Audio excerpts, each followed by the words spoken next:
You worked all month. You put money aside. And yet, at the end of the year, you feel like you have less than you did just 12 months ago. Welcome. I'm Mr. Atlas. Today, I'm showing you exactly where your money is disappearing to. It's not a thief. It's not a tax. It's inflation. If you have $10,000 sitting in your account doing nothing, you are losing money. Period. Inflation simply means your money buys less over time. In 2014, $100 filled this cart.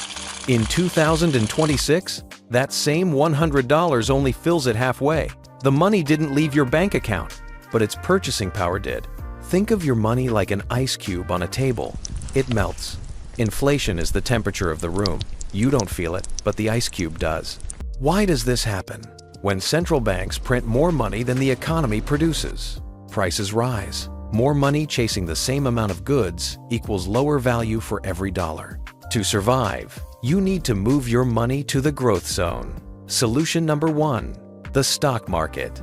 A simple index fund like the S&P 500 has historically grown by 10% a year. That's how you beat the 4% melt. Number 2, real estate. And no, you don't need to buy a whole apartment.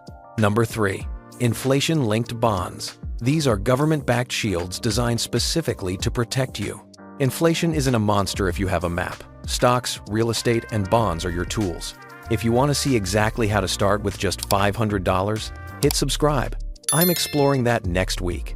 If this map helped you see clearly today, drop a like for the algorithm and share this with a friend who's still keeping their savings under a mattress. Hit subscribe and turn on the bell so you don't miss next week's expedition. I'm Mr. Atlas, your financial explorer, and I'll see you back on the map.